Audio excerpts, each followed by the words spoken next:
My boyfriend refused to acknowledge our relationship, so I left. He didn't care until he saw me holding hands with someone else. It was the third year of my secret relationship with Gabriel, and he still refused to make it public.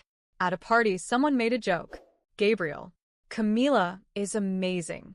Haven't you fallen for her after all this time? I watched him toast with someone else, a spark of hope lighting up in my chest. He leaned back, unconcerned. Don't be ridiculous. Camila and I are just friends. My heart sank. Yes, just friends. I murmured, trying to sound indifferent. The atmosphere grew tense. Someone intervened to ease the tension. Well, that's great news. A friend of mine has a huge crush on Camila. He turned to me. Camila, do you want me to give him your number? Before I could answer, Gabriel put down his glass and stepped toward me. Casually draping an arm over my shoulders, he shot a sharp look at the guy. Don't even think about it. She's my friend. A very good one, actually. Keep your disgusting friends away from her. I shrugged his arm off. Actually, go ahead and give me the number. I'm always open to meeting new people. The guy quickly handed me a business card and I saved it on my phone.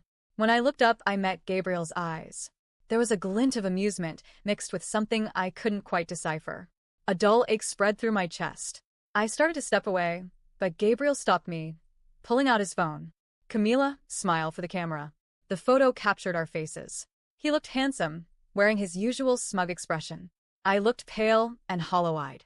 He posted it instantly with the caption, "Friendship goals." Something inside me broke. 3 years of a secret relationship, known only to the two of us. I excused myself and went to the bathroom. Staring at my reflection, I grabbed my phone, opened the post, and commented, "Friendship goals." Then I left. Gabriel called, asking where I was. I told him I wasn't feeling well. He accepted it without pushing, telling me to rest.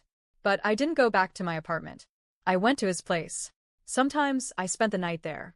Yet there wasn't a single trace of me in the living room or anywhere else. My things were kept hidden in the ensuite bathroom. He didn't want anyone to know. I prefer to keep my private life private. Private? He called it that. If you can accept this, we can be together. A perfect excuse. And even without it, I probably wouldn't have been able to say no. I owed a lot to his family and to him. But now I understood. It wasn't his private life he wanted to keep hidden. It was me. I used my key to enter and walked toward the bedroom. But in the living room, I saw it. A huge, strawberry-colored teddy bear on the couch. It wasn't mine. And it definitely wasn't Gabriel's. Suddenly, that Facebook post from earlier made sense. It was for another girl. Surprisingly, it didn't hurt as much as I expected. I went to the bedroom and gathered my things. Then I took off the necklace I had worn for 3 years. The pendant was a ring, Gabriel's gift. I had never worn it in public. It was time to leave it behind. On my 3rd day in Barcelona, Gabriel called. I didn't answer. 30 minutes later, I received a message. I'll keep the ring for 3 days. I knew what that meant. Sometimes we argued, and he would just disappear. In the end, I always gave in. We had been together since university. I followed him from Seville to Madrid. I had never thought of giving up before, but now I was exhausted. I replied, "Don't bother. Throw it away." He didn't respond. I stared at the message for a moment and then blocked his number. Gabriel poured himself another drink and downed it in one gulp. He heard someone mention my name. My friend is completely in love with her. He called me last night. Couldn't stop talking about her. Gabriel slammed his glass onto the table. She won't be interested. Tell him not to waste his time. And how do you know? Gabriel slid his finger across his phone screen. Camila is already in love with someone. Even if Brad Pitt himself showed up, it wouldn't matter. He grabbed his pack of cigarettes and stepped outside, leaving the noise of the party behind. Lighting one up, he glanced at his phone again. The last message was still there. Throw it away. He took a long drag. The smoke didn't help ease the irritation building inside him. He typed quickly. Already did. But the message didn't go through. A red exclamation mark appeared on the screen. Blocked. Gabriel froze for a moment. Then he let out a bitter laugh. Let's see how long you can keep this up. My days in Barcelona flew by. On the eve of my flight back to Madrid, I ran into an old high school friend, Daniel. He walked into the bar, impeccable in a dark suit. My friends nudged me, giggling. I blushed, maybe from the alcohol. Daniel met my gaze. "Camila, it's been a while." Hey. I stammered, standing up. He had barely joined us when one of my friends whispered, "I just posted on Instagram that you were in Barcelona," and Daniel liked it instantly. He lives abroad now. He rarely comes back. He totally came for you. I sneaked a glance at him. He was talking to someone else. His sharp, striking features had always drawn attention, and now, even more so. I looked away. He said he was just passing through. Coincidence? I didn't believe it. But when the night ended, Daniel offered to drive me back to my hotel before I could refuse. My friends disappeared. He hadn't been drinking, so he drove. On the way, my phone rang. It was a friend from Madrid. "Camila, we're going out for drinks tomorrow. Gabriel is bringing his new girlfriend to meet the group. The first time. I probably won't be back in time. Have fun." My voice came out tense. "Come on, just come. Gabriel insisted on inviting you. After all, you're his best friend." Watching the city lights blur through the rain-streaked window, I let out an empty laugh. "We're just friends. It doesn't matter if I'm there or not. Camila, I have to go." I hung up before she could say anything else. The calls kept coming. I ignored them all until, finally, my phone went silent. The car stopped. Daniel turned to me. "We're here, Camila." I didn't move. My gaze remained fixed on the city, the reflections of the lights blurred by the rain on the glass. My heart felt numb. "Daniel." My voice came out barely above a whisper. My reflection in the window looked distant and empty. And then, the words simply slipped out. "Do you want to come up?" Mateus didn't hesitate. His dark eyes locked onto mine for a moment, but he said nothing. He just opened the car door, stepped out, and walked around to the passenger side, opening it for me. My heart was pounding, not from excitement, but from uncertainty. Was I really doing this? We rode up in the elevator in silence. He leaned against the mirrored wall, watching me with that intense gaze he always had. I avoided looking directly at him, but I could feel his presence, his closeness. When the doors opened, I walked to my room and unlocked the door. As soon as we stepped inside, I heard the sound of the lock clicking shut behind us. The air was heavy. It wasn't desire. It wasn't love. It was the need to erase the past, to crush any lingering trace of Fernando. Mateus stepped closer and pulled me into a kiss. It wasn't gentle, but it wasn't rough either. It was intense, filled with something unresolved. I let myself go for a few seconds, but then the feeling of doing something wrong crept in. Fernando. No, he had no right to be in my thoughts. He had pushed me aside so many times, treated me like a convenient shadow, while living his life without a care for mine. But even knowing that, I couldn't go through with it. Mateus, he stopped immediately, his eyes searching my face. "You don't want this." It wasn't a question. It was a statement. I shook my head, unable to say anything else. He sighed and stepped back, running a hand through his hair. "I knew it. You still haven't gotten over him." I swallowed hard. I wanted to deny it, but that would be a lie. "It's not that. I never finished the sentence." He smiled, but there was no humor in it. "Bianca, you've always treated me as a second choice, you know that?" That hit me like a punch. "That's not true. Isn't it? You rejected me in high school because you were in love with him. And now, even after everything he's done, you're still here, frozen, thinking about him." My mouth opened, but no sound came out. "You know what's worse?" He continued, laughing bitterly. "I still came here. I still wanted to see you. Like an idiot." I lowered my head, feeling a tightness in my chest. "I'm sorry." He was silent for a moment, then sighed. "You don't have to apologize. You don't owe me anything." He picked up the jacket he had tossed onto the bed and put it on slowly. "If you ever want something real, look for me. But don't come to me as an escape." And with that, he left. I stood there, staring at the closed door, feeling ridiculous. I threw myself onto the bed, the weight of emptiness pressing down on me. But the worst part was knowing that Mateus was right. I was still trapped in Fernando, and I hated him for it. The next few days, I tried to keep myself distracted. Outings, dinners with friends, anything to keep my mind off him. But the thoughts always crept back. Until one random morning, my phone vibrated. Fernando. It wasn't a message. It was a call. The urge to reject it was strong, but in the end, I answered. "What?" My voice came out sharp. He was silent for a few seconds. "You're not coming back?" I let out a humorless laugh. "No." "You won't even hear what I have to say?" "Fernando, what do you want?" He sighed. "I want to see you." My chest tightened. I closed my eyes. For what? To pretend I'm just your friend while you show off someone else? Bianca, it's not like that. Oh no? Then what is it like? I messed up. Oh, that was new. How convenient. Now that I've left, you suddenly realize that? Meet me so we can talk. Just talk. Part of me wanted to say no and move on. But the other part still wanted answers. And that part won. Tomorrow. After lunch. I hung up before he could say anything else. The next day, there he was sitting at the cafe where we agreed to meet. He looked exactly the same. The same neatly styled hair, the same serious expression, the same eyes that had always made my heart race. But this time I didn't feel that rush. He smiled when he saw me, but there was something different in his expression. Attention. I sat down across from him. Go ahead. He studied me for a moment, then looked away. I ruined everything, didn't I? I crossed my arms. If you're looking for confirmation, yes. He let out a small, joyless laugh. I always thought I had time, that you would always be there. My stomach twisted. Well, you thought wrong. He nodded, staring at the cup of coffee in front of him. Are you with someone? Why does it matter? He pressed his lips together. Because I don't like the idea. I rolled my eyes. Oh, so now you care? I've always cared. I just didn't know how to show it. I let out a bitter laugh. You sure knew how to show that you didn't care. He ran a hand over his face, looking tired. Do you still love me? I swallowed hard. I don't know. The truth was, as much as it hurt, Fernando was still a part of me. But that didn't mean I wanted to go back. He looked me in the eyes. I can fix this. No, Fernando. You can't. The pain in his eyes almost made me waver. But then, I remembered the years I had spent as nothing more than a shadow in his life. I stood up. I deserve more. He sat there, watching me as if he wanted to say something but didn't know how.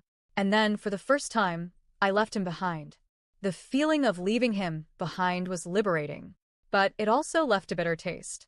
Fernando had spent years treating me like a shadow, hiding me, discarding me whenever it suited him. And now, suddenly, he wanted to fix everything? As if a few words could erase every time I had felt invisible by his side? No. I could have simply moved on, forgotten him, and continued with my life. But that would have been too easy for him. Fernando needed to feel what it was like to be cast aside, ignored, discarded as if he had never mattered. And I was willing to make sure he understood. In the following days, I let him believe that I had truly moved on. I kept my distance, blocked his number, disappeared from his line of sight. Until one random night, I received an unexpected message. Mateus, I'm in Madrid. Want to go out? I smiled. It was the perfect moment. Mateus was never stupid. He knew I wasn't ready for anything serious. But he also knew that I needed a distraction, and he was willing to be that distraction. Me. Of course. Pick me up at 8 p.m. When we arrived at the restaurant, I knew we were drawing attention.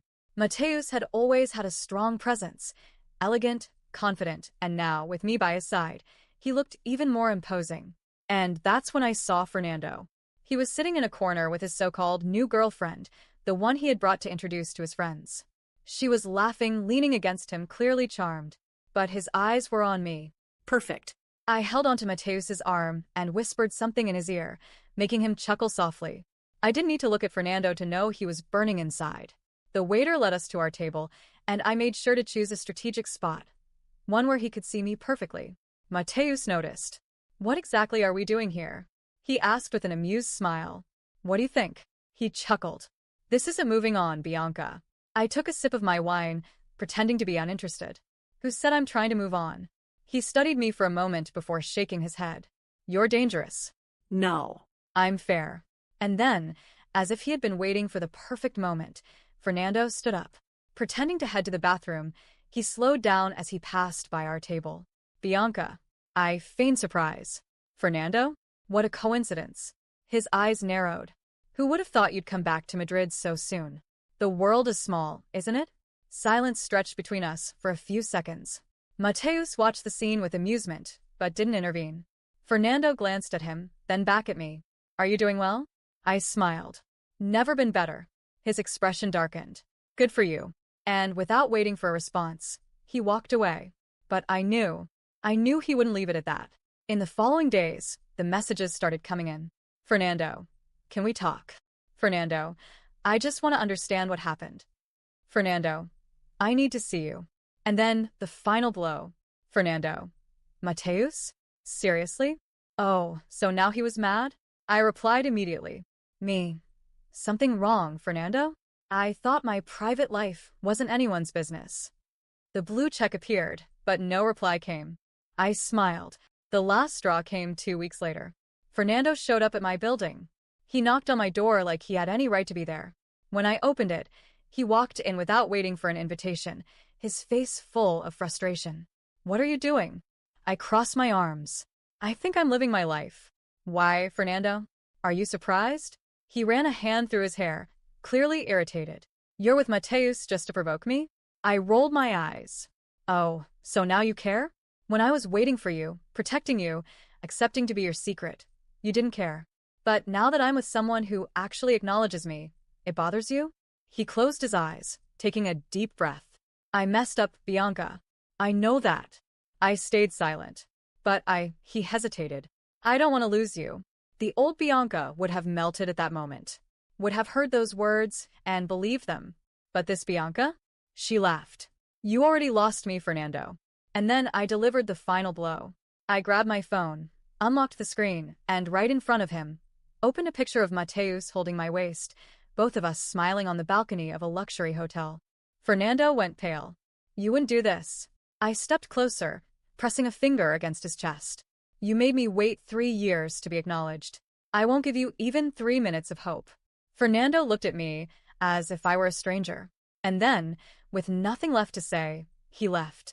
This time, he was the one who had been left behind. I watched the door close behind him and felt a cold satisfaction fill me. Fernando had finally tasted his own poison. But despite my apparent calm, I knew he wouldn't stop there.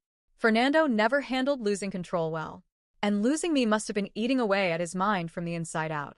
Days passed, and I savored each one as if I were relishing victory. I was seen with Mateus a few times, and each of those appearances seemed to hurt Fernando more than any insult ever could. I knew he was watching. I knew he saw every photo, every detail. And then he started showing up. First, it was at the cafe I used to frequent. Coincidence? Maybe. But when it happened again, twice in the same week, I realized it wasn't just chance. He was close, watching, trying to figure out if I had really left him behind. Then it got worse. I was at a networking event, surrounded by a few influential people who could be important for my career, when I felt a heavy gaze on me. I turned my head, and there he was, standing across the room, holding a glass of whiskey. Fernando was never much of a drinker. The fact that he was there, alone, staring at me like a predator watching its prey, was a clear warning. I kept acting normal, pretending he didn't exist. But at that moment, I realized my victory wasn't complete yet. He still wanted me. And if I didn't destroy him for good, he would never leave me alone. So I waited. It didn't take long for him to make a move. One night, late, I received a message from an unknown number. Can we talk? I smiled. Of course, it was him. I ignored the message. 5 minutes later, another one. Bianca, I just want to talk to you. Then another. I know you still love me. That made me laugh. Did he really think he could pull me back with empty words? Finally, the last one. I need to see you. It's important. I hesitated. Important? My curiosity won. Where? Our cafe. He still called it that. Our cafe. As if we were something. As if there was still in us. But I went. Not because I wanted to hear his excuses, but because I wanted to make sure he tasted the bitter taste of defeat one last time. He was already there when I arrived. Dressed in a casual yet well-fitted suit, but his face showed clear signs of sleepless nights. His dark circles were deep, and his expression was far from calm. I didn't sit. Speak. He looked at me for a few seconds before intertwining his fingers on the table. Bianca, I want to try again. The urge to laugh was immediate. You do? That's interesting. Because I don't. He closed his eyes for a second, as if trying to contain his frustration. I was an idiot. I let my fear, my image, all of that get in the way of what really mattered. You were always there, and I raised my hand. Fernando, stop. This is pathetic. He tensed. Pathetic? Yes. Pathetic. You're here, telling me all of this now after I left you. After I finally took control of my life. This isn't regret. It's ego. You can't stand the fact that I threw you away. He took a deep breath, his fists clenched. I love you. No. You had me for 3 years and chose to hide me. Chose to pretend I didn't exist when I needed you most. That's not love, Fernando. That's selfishness. The silence between us stretched for a few seconds. Then, he let out a dry laugh. Are you seeing Mateus out of revenge? I'm seeing whoever I want. Do you think he's better than me? I crossed my arms and stared at him. Mateus may have never been my first choice, but at least he never made me feel like I was the last. The words hit Fernando like a punch. He looked away, clenched his jaw, and took a deep breath. And then he asked the question I knew was coming. If I had chosen you from the beginning, would we still be together? I smiled. If you had chosen me, I would have never discovered my own worth. I grabbed my bag, ready to leave. Bianca, you lost, Fernando. Accept it. And then I walked away. But Fernando didn't accept it. Days later, I started receiving anonymous calls. At first, spaced out. Then constant. Then worse. Mateus called me one night, his voice filled with anger. Fernando showed up at my office. My muscles tensed. What? Yeah. He showed up out of nowhere, started insinuating that you still wanted him, that all of this was just a game, that he knows you still think about him. My blood boiled. What did you do? I asked if he wanted me to call security, or if he preferred to leave on his own. He left, but it was clear this isn't over. I clenched my teeth. Fernando wasn't going to stop. He couldn't stand the idea that I had won. But I was tired. So I did the one thing he never expected me to do. I picked up my phone and called. Not Fernando, but his new girlfriend. The number wasn't hard to find. A little digging on social media, paying attention to comments, and there was...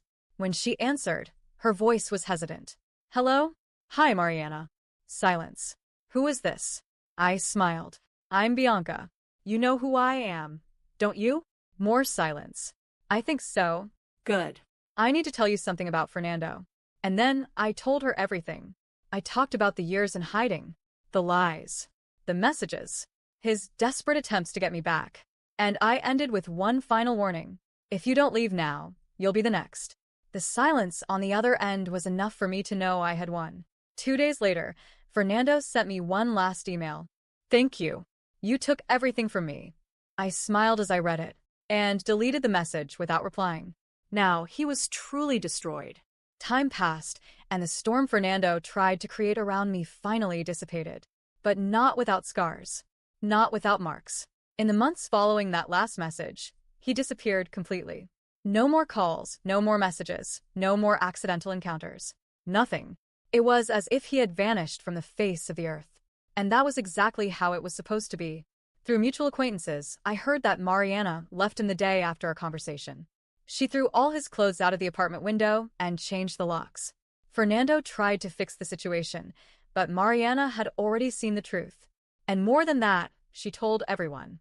The reputation he valued so much began to crumble. The friends who once laughed at his jokes and pretended not to see his cowardice started to distance themselves. The women who once admired him began to see a desperate and pathetic man. If Fernando thought I was disposable, fate made sure to show that he was the one who had no worth at all. The last thing I heard about him was that he had quit his job and moved to another city. But what really happened to him? I don't know. And I don't care. Mateus and I never truly became a couple. I knew that from the start, and so did he. What we had was an intense connection, and a bond that helped me get through all of this without falling apart. But it wasn't love. It never was. One evening, after a pleasant dinner and a few glasses of wine, he held my hand and smiled. You know this isn't going to last, right? I squeezed his hand back and smiled. Yes. And that was it. A goodbye without pain, without regrets. He moved on with his life, and I moved on with mine. Today, when I think of him, I feel no bitterness, only gratitude. Mateus was the push I needed to climb out of the abyss where Fernando had left me. And for that, I will always respect him. Now, as for me, I became the woman Fernando never wanted me to be. Independent, confident. Where I once settled for being a shadow, now I shined with my own light. I built my career, expanded my network, and finally achieved the stability I had always dreamed of.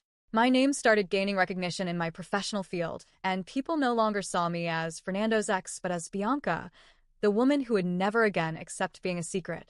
And, ironically, That was exactly what led to one final surprise. One day, while having coffee in a busy restaurant, I heard someone call my name. Bianca. I looked up and found myself staring at a face I hadn't seen in years. Not Fernando. Daniel. The childhood friend who had once appeared in Barcelona, who had awakened something in me back then, but who, by a twist of fate, hadn't had a place in my life at that moment. He still looked impeccable, dressed in a perfectly tailored suit, with that gaze that always seemed to see right through me. It's been a long time. I smiled. Yeah, it has.